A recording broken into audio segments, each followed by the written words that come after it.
Deus bendito e Pai Santo, nós te agradecemos por tudo.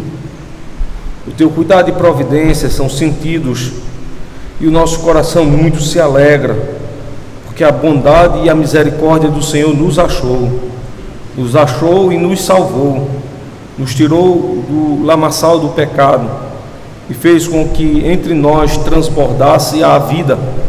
Ajuda-nos, ó Deus, porque o Senhor tem sido misericordioso para conosco e tua boa mão tem nos sustentado. Ajuda-nos, ó Deus, e nos socorre, porque a tua palavra nos achou e em todas as coisas nos fez com o coração alegre, fazendo com que nós houvesse regozijo e paz. Ajuda o teu povo, ó Deus, vem em seu encontro, vem em seu auxílio, nós que alegremente esperamos na boa mão do Senhor. Ó Deus de Israel, nós oramos agradecidos a Ti, por Teu cuidado e por Tua provisão, e é pela glória do Rei e no nome de Cristo que agradecidos nós oramos, agora e para todo sempre. Amém. Irmãos, possamos nos assentar e nesse momento abrir a palavra de Deus no livro de Números, capítulo de número 17.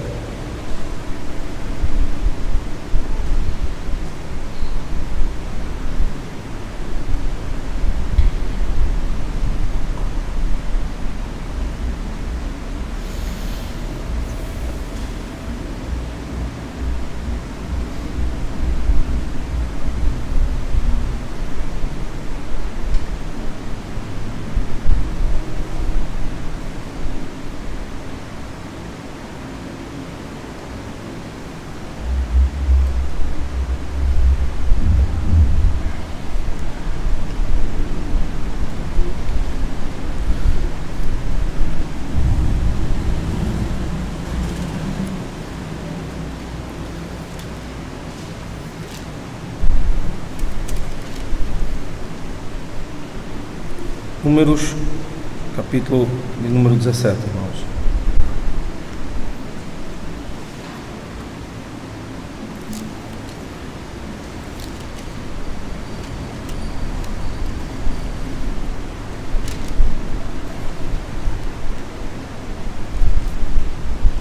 Poucas vezes dentro do livro de Números nós temos capítulos tão curtos. Esse capítulo, por exemplo, ele apenas tem 13 versos, mas o seu assunto é extenso. Querendo lembrar os irmãos que o capítulo 13, ele possui realmente a estrutura da mensagem do Senhor.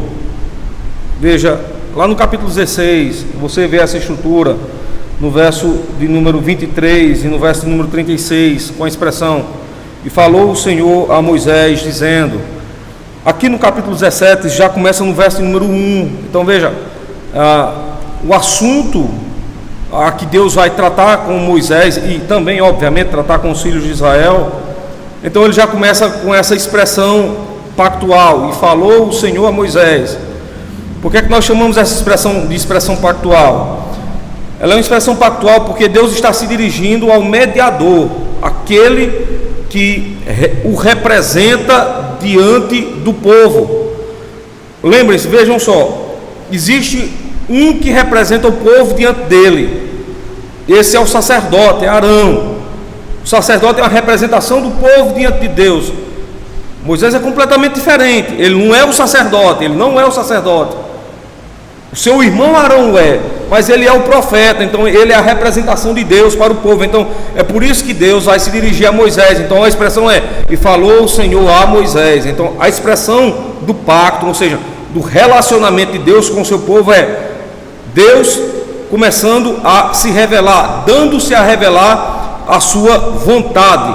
Irmãos, uma das coisas que nos faz felizes dentro da aliança de Deus, dentro da comunidade do Senhor, dentro do povo do Senhor, é porque o Senhor faz questão de se revelar a nós. Agora, lembremos-nos que esse ato de revelação de Deus se dá, portanto, através do mediador. E Moisés aqui é uma figura de um mediador. Ele é uma figura de Cristo para nós. Portanto, Deus se revela a ele para que Moisés, anuncie a nós a sua palavra. Passado o verso 17, que é o verso introdutório, é o verso do pacto, né? Deus está se revelando ao seu povo, portanto ele vai dizer a quem a sua revelação pertence. Veja, ela não pertence ao mundo, ela não pertence aos homens. Observe o verso de número 2, o texto diz: fala aos filhos de Israel, ou seja, fala ao povo do Senhor, fala ao meu povo, fala àqueles que me pertencem. Então fala aos filhos de Israel. Então muitos têm sido tentados a pensarem que a palavra de Deus é para o mundo inteiro. Bom, se você entende mundo inteiro como todas as pessoas, você erra. Mas se você entende mundo inteiro como todos os crentes, você acerta. Na verdade, a palavra de Deus ou a revelação do Senhor cabe tão somente ao povo do Senhor e não a nenhum outro povo, mas tão somente ao povo do Senhor. Nós já vimos isso aqui na igreja, nós já ouvimos isso. O homem pode até ouvir a palavra de Deus. Você sai na rua com um microfone em mãos ou com algum outro instrumento sonoro para anunciar a palavra do Senhor. Veja, os homens ouvem, mas o que é que eles entendem daquela palavra? Aqueles que passam a entender a palavra de Deus têm, portanto, um motivo justificado. Eles já são atraídos para o Senhor. Em outras palavras, já são salvos. Aqueles que ouvem a palavra do Senhor e a entendem, eles dirão ao seu coração: para onde iremos nós, se somente o Senhor tem palavra de salvação? Então eles imediatamente vão a Cristo e fazem parte ali daquele momento em diante do povo da aliança, do povo do pacto. Então perceba que a palavra de Deus, ela tem um público, e o público é o povo. O público somos nós, irmãos. É por isso que nós nos reunimos para ouvir a palavra do Senhor. Saímos das nossas casas e deixamos de ouvir outras palavras, sejam elas através da mídia, sejam das pessoas que estão ali ao nosso redor, sejam de nós mesmos, sejam dos livros ou dos jornais. Veja, você sai da sua casa, dos seus aposentos, da sua mordomia, e você vem à casa de Deus, e o intuito é: eu vou ouvir o Senhor, porque a palavra de Deus diz respeito a mim, é a mim que a palavra de Deus diz respeito. Agora, pense só numa coisa, irmãos. Uma vez que a palavra de Deus diz respeito a nós, então ela é própria para nos ensinar, para nos alimentar. Ela nos ensina e ela nos alimenta. E nesse ensinamento ela nos corrige. E no alimento ela nos fortalece. No ensinamento ela nos exorta. Mas no alimento ela supre as nossas necessidades. É isso porque o crente diz assim: eu vou à casa do Senhor, porque as minhas necessidades lá serão supridas. Perceba só, você tem 6 dias, e aí você se desgasta nas suas atividades domésticas, do seu trabalho, da rua, do povo. Aí você, no 6º dia, você se encontra esgotado. Você saiu da segunda e foi ao sábado, você se esgotou. Você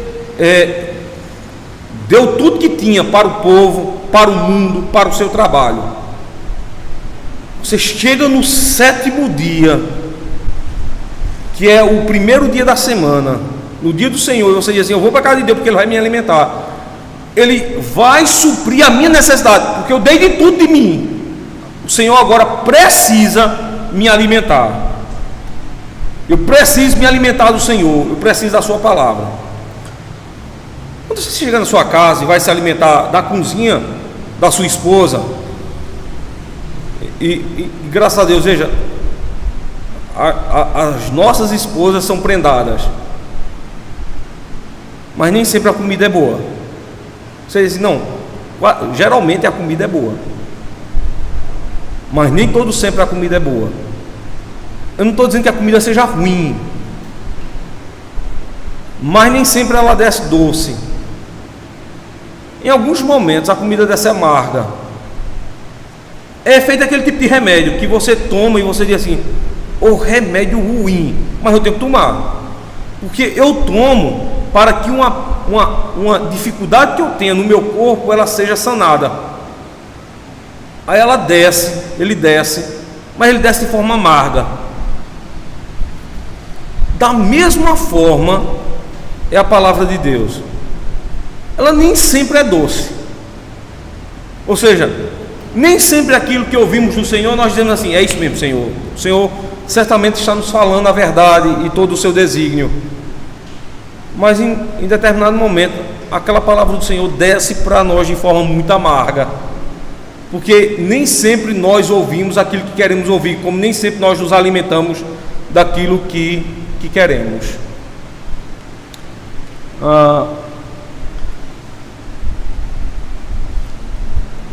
A gente estava numa mesa agora esses dias, antes de ontem, e uma senhora que nos recebeu na sua casa fez 3 bolos. Aí tinha um bolo de milho, eu sou apaixonado. Aí tinha um brownie e tinha um bolo que era um bolo fitness, que é feito com aveia e não com trigo, e possui ervas secas e não aquelas que nós gostamos, as frutas que gostamos, né? O morango. Aí tinha lá banana e cravo. Aí de repente está lá na mesa. Ela disse: senhor pastor, eu fiz esse bolo para o senhor. Eu fui lá, cortei do bolo de milho e botei no meu prato. Aí botei um pedaço de bolo grande já para não evitar aquele, né? Fui lá no brownie, coloquei do brownie. Aí tinha uma torta salgada em cima da mesa. Aí eu fui lá, botei um pedaço já grande também da torta salgada. Quando ela viu o meu prato, ela disse assim: mas esse bolo é do senhor. Foi pro senhor. O bolo fitness, né? Aí eu disse: olha, esse bolo é para quem está doente, né? Não é meu caso. Não, mas esse bolo aqui é para você, esse bolo aqui o meu marido gosta. Gosta, né? Perceba só, na mesa, nem tudo que você come é doce.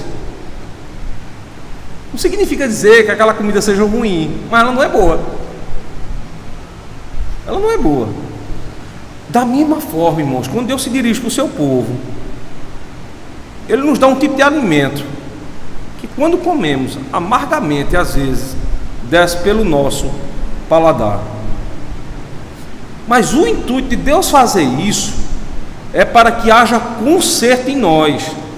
Haja conserto em nós. Às vezes, quando um médico encontra o seu paciente, ele faz uma sutura, e aquilo dói, é chato. Mas ele não faz para uma outra coisa, senão para o nosso benefício. Então Deus fala conosco. Observe agora no verso 2 ainda a estrutura da palavra do Senhor, como Ele fala conosco e o que Ele nos diz.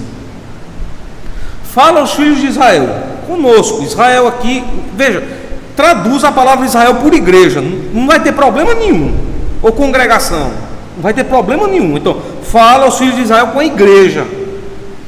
Toma deles uma vara para cada casa paterna, ou seja, em cada casa que há, portanto, haja uma vara. De todos os seus príncipes, ou seja, de toda a liderança dos filhos do Senhor, segundo a casa de seus pais. Quantas varas? 12. Então, se você tem 12 tribos, então serão 12 varas. Escreverá o nome de cada um sobre sua vara. Então Deus está dizendo assim: olha, cada tribo possua, portanto, uma vara. Nessa vara você insira, portanto, o seu nome, para que haja um destaque, para que elas não se misturem. Depois o Senhor diz assim: porém o nome de Arão escreverás sobre a vara de Levi, porque a vara de Levi é a vara dos sacerdotes. Arão é sacerdote, então lá na vara de Levi deveria possuir, portanto, o nome de Arão. Arão vem da tribo de Levi, porque cada cabeça da casa de seus pais terá uma vara. Ou seja, Deus está dizendo assim: cada povo terá um líder. e as regerá com uma vara. Interessante, como a Escritura Sagrada, ela atribui um significado a essa expressão vara. Antes de ir direto para um significado que nós lemos no Gênesis, perceba só uma coisa, no livro de Provérbios, o pai é chamado para governar a sua casa, e ele governa a sua casa com dois meios. O primeiro meio, ele governa a sua casa com a lei do Senhor, e o segundo meio é fazer com que essa lei do Senhor seja guardada. E sabe com que ele faz com que a lei do Senhor seja guardada? Ele utiliza um instrumento corretivo. Ele utiliza o instrumento chamado vara. É por isso que na nossa tradição, e a tradição portuguesa, brasileira, em qualquer parte do país você escuta essa expressão: se você não se corrigir, até de forma irônica falamos isso, você vai para onde? Você vai para vara. A vara se torna um meio que de instrução. O filho, quando errava, ele não somente era advertido pela lei. O pai chamava o filho e dizia para o filho: você quebrou o mandamento de Deus, você quebrou a lei de Deus. Mas mesmo sendo dolorido no seu coração, e mesmo que o filho atentasse àquela correção, ele seria levado à vara, para que nunca mais ele esquecesse do seu erro. Então ele era açoitado, para que aquela dor produzisse nele uma lembrança amarga. Eu fui açoitado, eu fui apanhado porque errei, e eu nunca mais me esquecerei do meu erro, para que eu não torne a fazê-lo novamente, para que essa mesma vara que de forma amarga me visitou, não me visite mais. Observe que na lei, essa expressão vara, ela tem um sentido ou significado. Abra sua Bíblia aí no livro de Gênesis, capítulo 49, verso de número 10. Veja o significado que nós encontramos da expressão vara no texto bíblico. Gênesis capítulo 49, verso 10.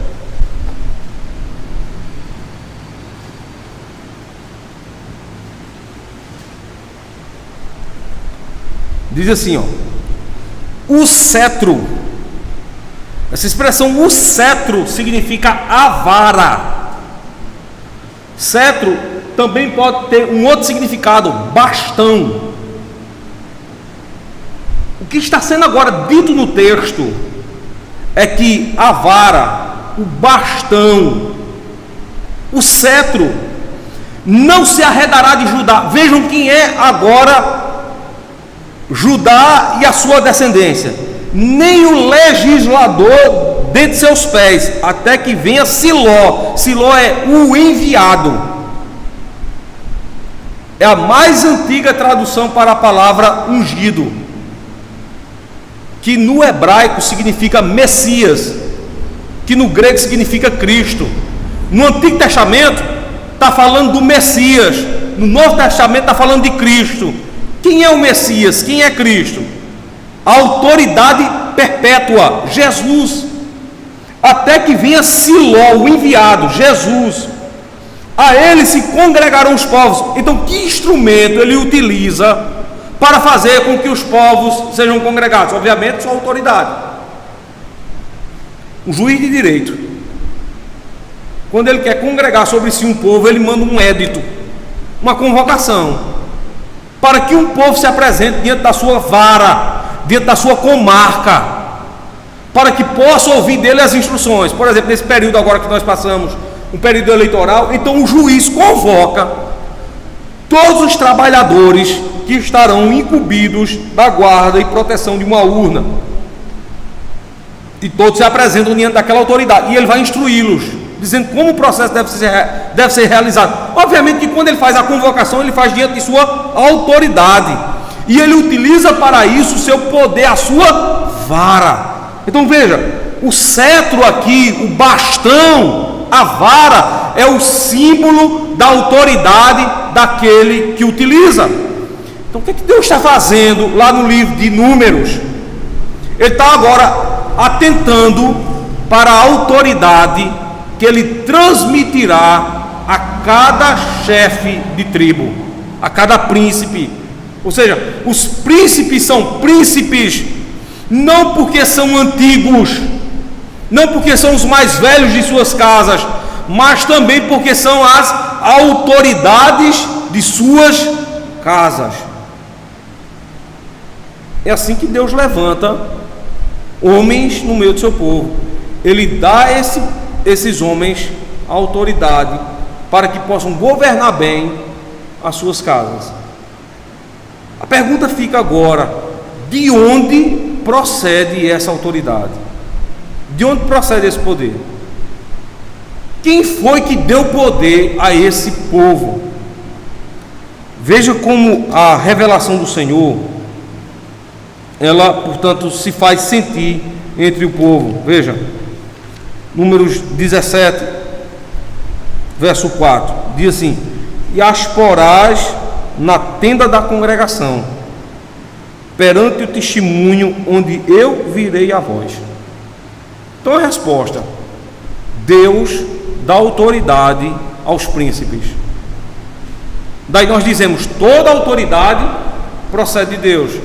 Daí nós dizemos, não, o texto bíblico diz isso.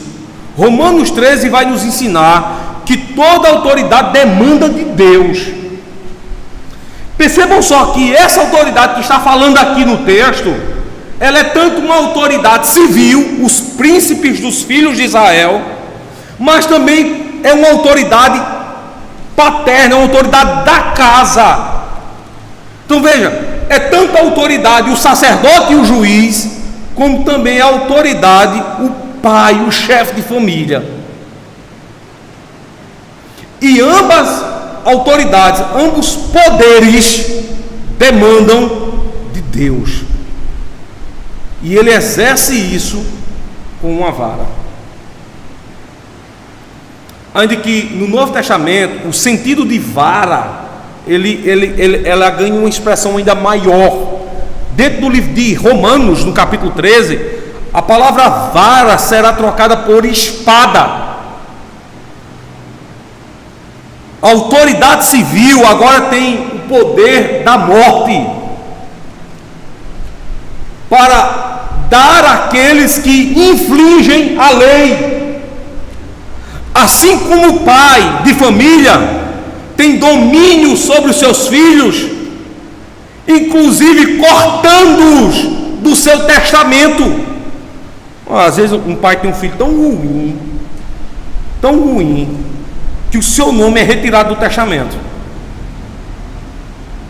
Há uns tempos atrás aí, aquela menina muito conhecida do Brasil inteiro, o nome dela é Suzane von Richthofen. Vocês conhecem o caso. Ela matou os pais, então foi presa. O advogado dela fez um pedido representando ela, dizendo assim: ela necessita de parte da sua herança. O que foi que o judiciário fez? Ela não tem direito a herança nenhuma. Ela foi uma filha tão má que foi responsável diretamente pela morte dos pais. Veja, que ela não tem parte nenhuma no testamento. Então toda a herança ficou para o outro filho, o irmão mais novo. Mas por que a filha mais velha perdeu a sua herança?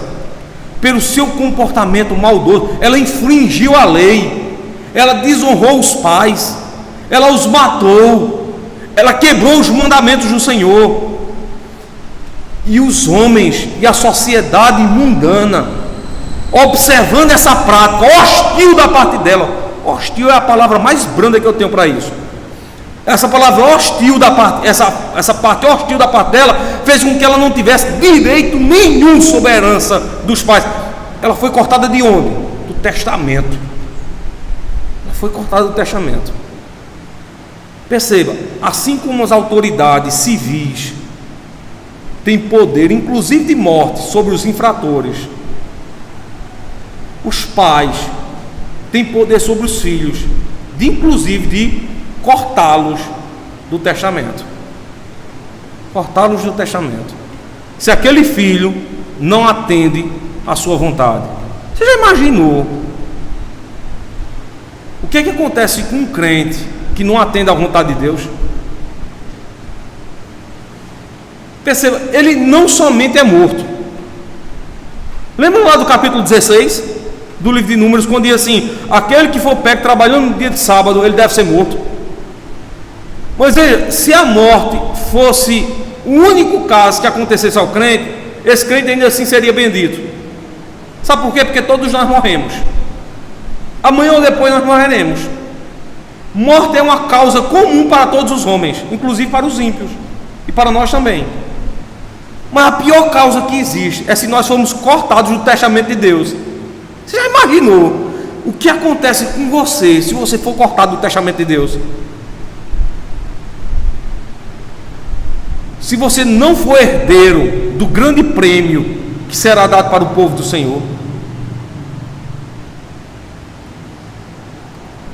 Lembrem do que nos ensina Paulo em Romanos 8 sobre o direito de herança. Abra sua Bíblia lá. Perceba só, irmãos. Romanos capítulo 8.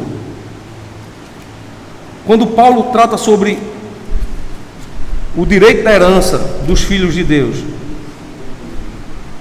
verso 17, diz assim, ó, Romanos 8, 17: e se nós somos filhos, somos logo herdeiros também, verdadeiramente herdeiros de Deus e co-herdeiros de Cristo, se é certo que com Ele padecemos, para que também com Ele sejamos glorificados.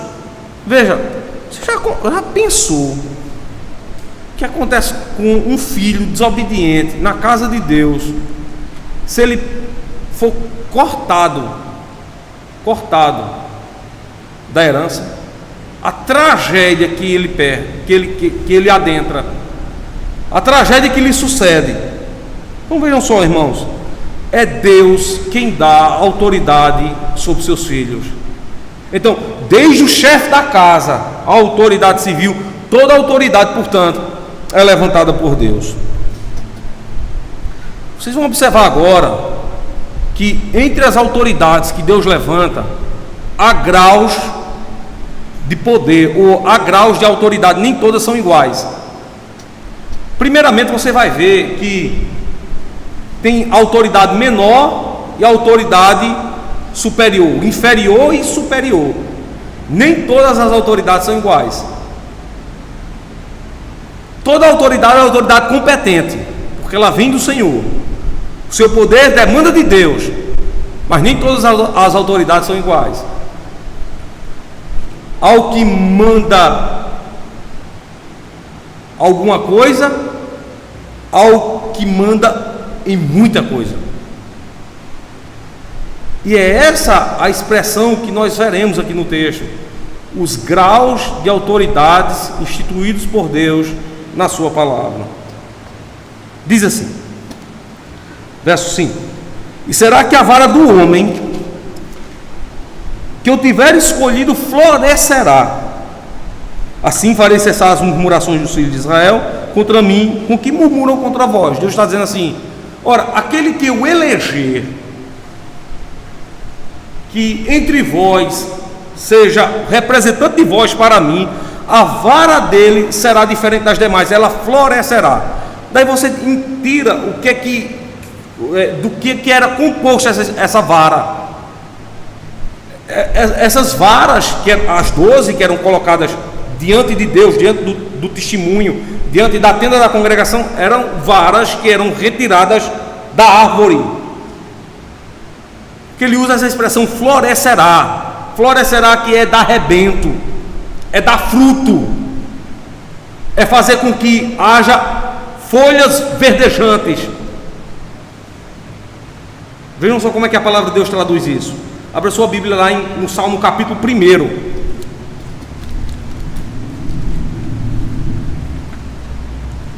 Vejam só o que é que nós lemos no Salmo capítulo 1.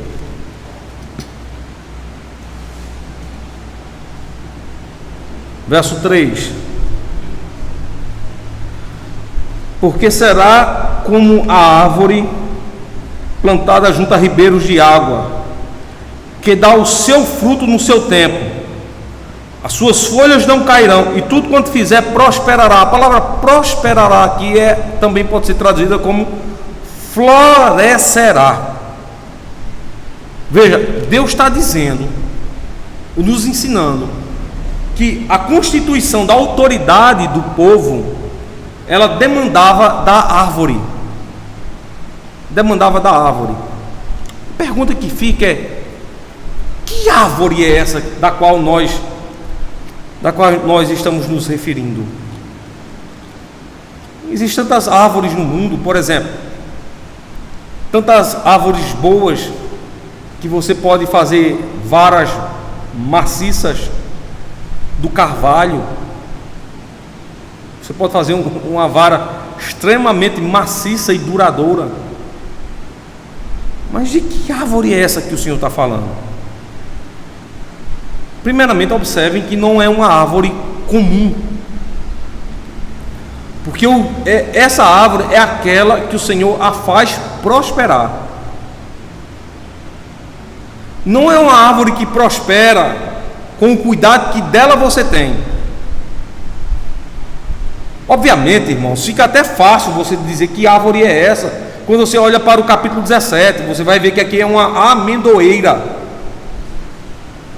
Mas percebam que não é dessa árvore que o Senhor está dizendo da qual procede a autoridade. Se tanto as autoridades civis como a autoridade da casa possuem poder, todo o poder da autoridade civil e todo o poder da casa, obviamente não vem de uma amendoeira. Você jamais iria chegar para corrigir um filho seu e dizer assim: sabe por que eu estou lhe corrigindo? Porque aquele pé de manga me deu autoridade. Ora, o seu filho olhar para você e dizer assim: pai, agora enlouqueceu, pai, agora perdeu o juízo. Ele está dizendo que uma árvore do bosque, da casa, do nosso terreno, lhe está dando autoridade. Surtou de vez o velho. O velho agora surtou de vez. A árvore que está sendo aqui ensinada e dita na palavra de Deus não é de uma árvore qualquer. Primeiramente, nós lembremos do conceito de árvore que nós temos na Bíblia. Então você vai para Gênesis 2.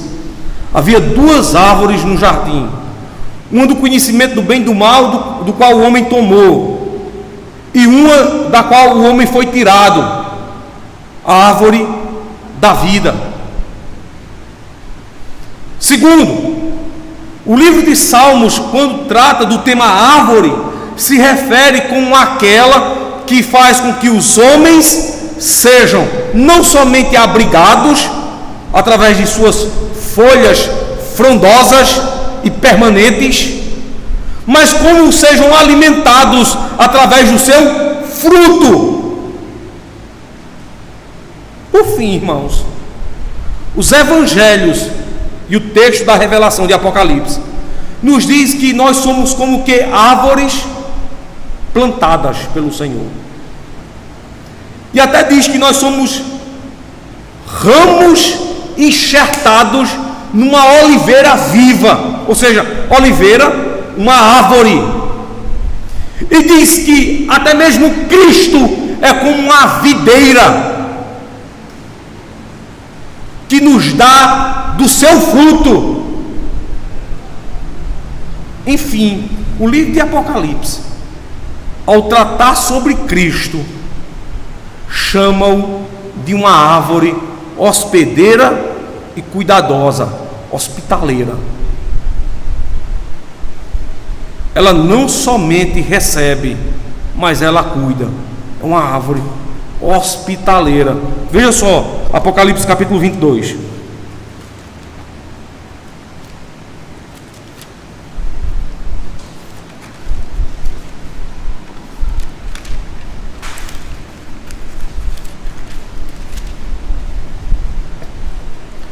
Verso 1: E mostrou-me o rio puro da água da vida, claro como um cristal, que procedia do trono de Deus e do Cordeiro, ou seja, todas essas coisas demandam do Senhor. No meio da praça, e de um e de outro lado do rio, estava a árvore da vida, que produz o que, irmãos? 12 frutos. Interessante, né? 12 varas, 12 frutos, dando seu fruto de mês em mês, e as folhas da árvore são para saúde das nações. Porque ali há uma vara, ou porque ali há uma árvore, ou porque ali está Cristo. Veja verso 3: ali nunca mais haverá maldição contra alguém. Esse alguém aqui são aqueles que foram chamados a estarem na cidade, a igreja, os filhos de Deus. E nela estará o trono de Deus e do Cordeiro, ou seja, nela há quem? O Senhor e o seu trono, o Senhor e o seu Cordeiro, e os seus servos, os seus adoradores, os seus cultuadores o servirão, ou seja, os filhos cultuarão a Deus diante de quem? Da árvore, diante de Cristo, irmãos. Então, quando um pai corrigir um filho, lembre-se que você está sendo corrigido por Cristo. E essa correção ela é extremamente benéfica, extremamente saudável. Estamos sendo corrigidos pelo Senhor. E quando você vê a autoridade civil vindo sobre você, não pense que isso é algo ruim, mas é o próprio Senhor vindo sobre vós. Aí você vai se lembrar do alimento amargo que você come e você diz assim: poxa vida, olha, não é ruim, mas também não é bom, mas eu tenho que experimentá-lo para que eu viva. Portanto, quando os homens exercem autoridade sobre você, lembre-se sempre que é Cristo que está exercendo o seu poder sobre você. Então, não recuse jamais a autoridade do Senhor. Jamais recuse a autoridade do Senhor. De casa para a sociedade, quem exerce a autoridade sobre nós é o próprio Cristo. Eis porque Paulo, lá no capítulo 13, ele não ensina a igreja a se rebelar contra as autoridades constituídas por Deus. Obviamente, desde que elas andem de acordo com o que ensina o Senhor. Nos graus de autoridade, você vai ver que há uma autoridade inferior e há uma autoridade superior. O Senhor disse: a vara daquele que eu escolher, essa florescerá diante de mim. Vejam só, Números capítulo 17, verso 6 em diante, nós vamos descobrir de quem foi a vara que floresceu perante o Senhor. Falou, pois, Moisés aos filhos de Israel, e todos seus príncipes deram-lhe cada um uma vara, para cada príncipe uma vara, segundo as casas de seus pais, 12 varas, e a vara de Arão estava entre as deles. Moisés pôs essas varas perante o Senhor na tenda do testemunho. Vejam só, irmãos, verso 7, compare o verso 7 com o verso de número 2. Veja, quando no verso 2 nós lemos assim: fala aos filhos de Israel e toma deles uma vara. E agora no verso 4: as porás na tenda da congregação. Veja o verso 7. A tenda da congregação aqui é uma representação do próprio Senhor. Eu já tinha falado isso, mas talvez por negligência minha, eu não tivesse mostrado para vocês que na Escritura Sagrada a congregação é sinônimo à presença do Senhor. A tenda da congregação é um sinônimo da presença do Senhor. Então, se os homens quisessem se colocar diante do Senhor, deveriam fazer assim como Moisés estava diante da sarça, e a sarça era uma representação de Deus, a tenda da congregação também o era. Então, onde houvesse a tenda da congregação, ali estava quem? O Senhor. Então, as varas aqui são colocadas diante do Senhor. Veja a autoridade que respondesse. Sucedeu, pois, que no dia seguinte, verso 8, Moisés entrou na tenda do testemunho E eis que a vara de Arão, quem é Arão aqui? Sacerdote. Pela casa de Levi florescia. E veja a tradução que ele dá para florescimento: porque produzira flores e brotara renovos. A palavra renovo aqui é fruto. E dera o que? Amêndoas. Das 12, uma se ressaltou entre as demais. Quem são as outras? Os chefes das famílias, os príncipes de Israel. E qual é a árvore, e qual é a vara que floresce? A de Arão. Quem é Arão? Quais são os graus de autoridade aqui, irmãos? Veja só, os graus de autoridade: o Senhor, a vara que floresce de Arão, o sacerdote.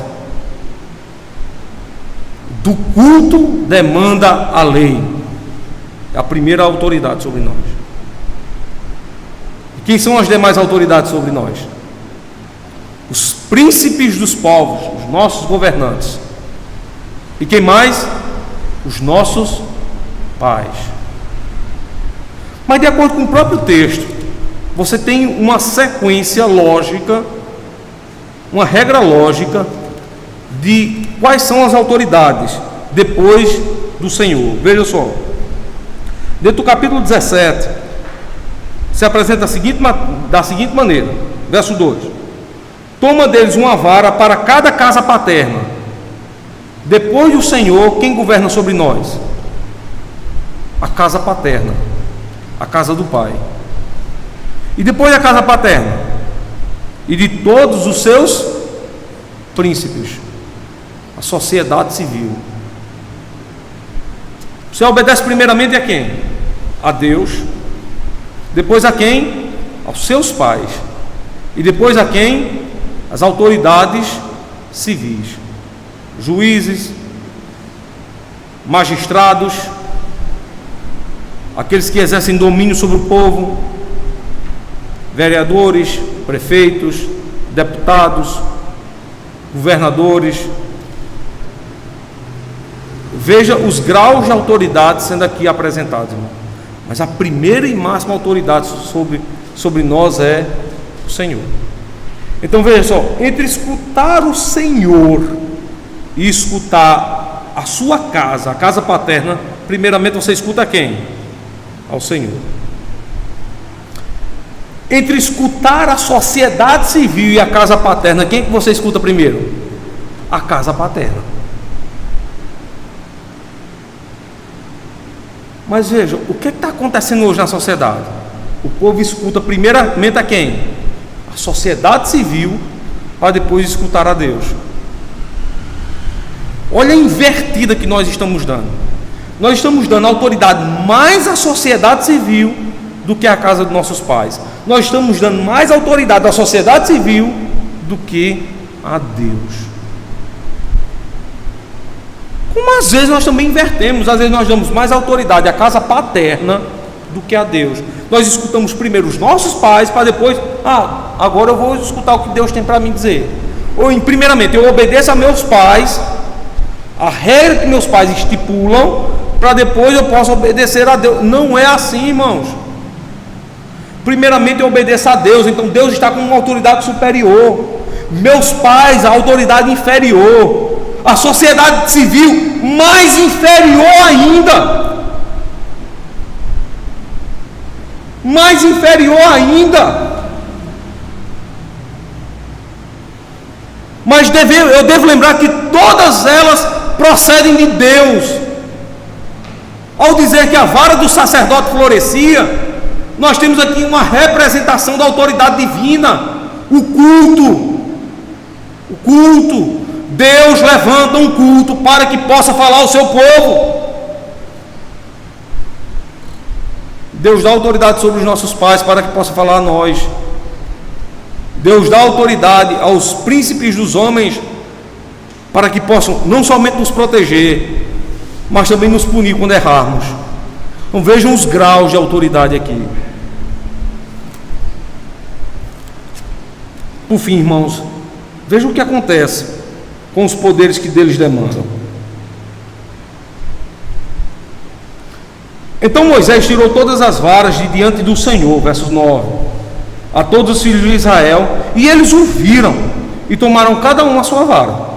Então o Senhor disse a Moisés: torna a pôr a vara de Arão perante o testemunho, ou seja, perante mim, para que se guarde por sinal para os filhos rebeldes. Assim farás acabar suas murmurações contra mim e não morrerão. O que Deus está dizendo assim? Olha, pega a vara de Arão, coloca diante de mim, para que os filhos rebeldes vejam, e eles façam o quê? Temam o Senhor. Veja, um filho rebelde olha para a vara e vai dizer assim: eu não quero que ela me açoite, é por isso que eu não vou errar. E é por isso que eu não vou errar. Eu já disse aqui a vocês, eu fui criado com meus avós. Então, de trás da porta ficava um cinto de couro grosso. Um cinto de couro grosso. Quando eu errava, então, quando eu via a porta sendo aberta e alguém colocando a mão ali atrás, eu já sabia que o couro ia comer. Internamente já batia aquela aflição, desespero. Se eu correr, a surra é maior. Se eu ficar, eu vou apanhar. Então, se eu correr, eu apanho. Se eu ficar, eu apanho do mesmo jeito. Então eu vou ficar. Aí o couro comia. Aí era pedido de misericórdia, pedido de perdão, e não tinha jeito. E o couro comendo. Mas veja só, o que é que gerou na minha mente? Se eu errar, alguém vai colocar a mão por trás daquela porta, puxar aquele cinto e bater em mim. Qual é a melhor coisa que eu faço? Não errar. Eu sempre fui inteligente, eu não vou. Eu erro uma vez, mas a segunda eu não faço mais. Por que a vara é colocada num local público? Diante da tenda da congregação, diante do testemunho. Ora, todos os homens não se apresentam para adorar a Deus? O que é que eles vão ver quando forem adorar a Deus? Vão ver a vara? O que é que eles dirão no seu coração? Não errarei, para que não seja açoitado por aquela vara. Irmãos, a correção ela é pedagógica. Ela nos ensina. Ela nos ensina a não procedermos equivocadamente. O que acontece hoje com o crente se ele erra diante de Deus? Certamente Deus o perdoa. Saiba disso, certamente Deus lhe perdoa. Mas se tem uma coisa da qual você não passar abatido, é da punição que pode vir sobre vocês. Nós chamamos isso de consequência. Nós gozamos das consequências estabelecidas por Deus. Existem consequências para aqueles que erram. Nunca se esqueça disso. O Senhor até pode nos perdoar, e nos perdoa. Todas as vezes que nós entramos aqui no culto, que oramos a Deus: Senhor, perdoa os nossos pecados. Logo em seguida nós lemos aquele trecho da Bíblia, né, que diz que Deus nos perdoa os pecados. Mas nós gozamos das consequências. Veja só, Cristo estava na cruz e dois homens bárbaros diante dele, ao seu lado, né? Um à direita, o outro à esquerda. Um reconheceu Cristo como seu Senhor e disse assim: Senhor, lembra-te de mim quando entrares no teu paraíso. Ao que ouviu a sentença de Cristo: ainda hoje estarás comigo no paraíso. Cristo não o salvou? Veja, ao mesmo tempo que aquele homem teve o seu pecado perdoado, ele morreu. A consequência do seu crime foi a morte. Ele morreu. Nunca se esqueça que os nossos pecados produzem consequências, apesar do perdão do Senhor. Mas por causa do perdão do Senhor, nós não perdemos a herança, os benefícios que Deus tem reservado para nós, porque nós estamos sob a autoridade da árvore, a autoridade de Cristo, o nosso Senhor. Verso 11: Moisés fez assim como lhe ordenara o Senhor, assim fez. Então falaram os filhos de Israel a Moisés, dizendo: eis aqui, nós expiramos, perecemos, nós todos perecemos. Ou seja, todos nós vamos morrer, todos nós morreremos, porque pecamos contra o Senhor e sua vara virá contra nós. Mas veja, assim como Deus faz com que o homem pague pelo seu erro, observe o que é que nos diz ainda a sua palavra: todo aquele que se aproximar do tabernáculo do Senhor morrerá. Seremos, pois, todos consumidos? No verso de número 13, nós somos ensinados que nós temos um local de refúgio. O texto termina, portanto, com a pergunta: se nos aproximarmos do tabernáculo do Senhor, seremos, pois, todos nós consumidos? Seremos todos nós mortos se nos achegarmos ao Senhor? Nós temos, portanto, uma resposta para isso. Obviamente que a resposta está aqui no capítulo número 18. Só observe só o que é que o Senhor nos ensina quando nós nos achegamos a eles. Veja, o profeta diz assim: buscai ao Senhor enquanto se pode achar. Buscar para quê?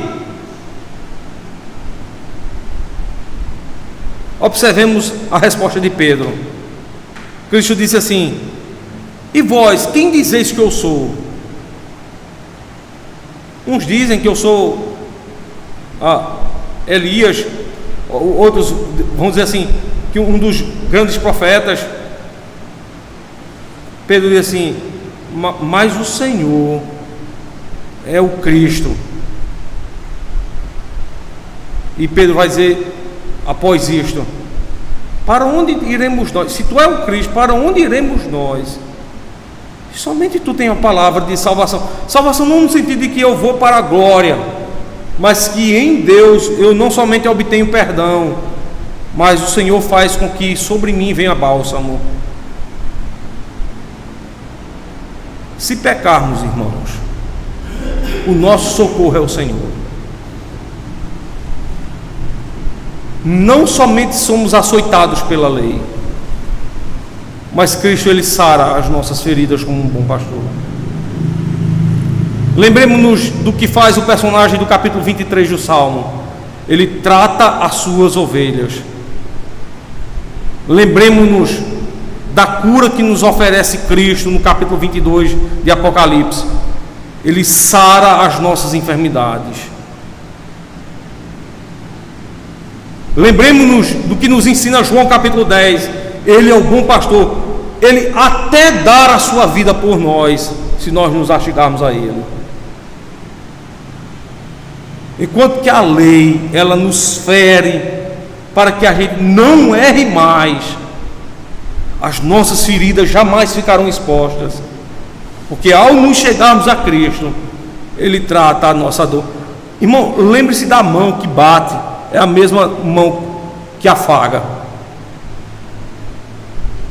No mesmo dia que eu apanhava daquela autoridade que era constituída sobre mim, do meu avô, irmãos, era incrível. No mesmo dia que eu apanhava, a mesma mão que me lapiava, a mão da lei que me lapiava, era a mão do socorro que me afagava depois. Ele me pegava pela mão e dizia assim: eu sei que está doendo, mas não faça isso de novo, para que você não apanhe.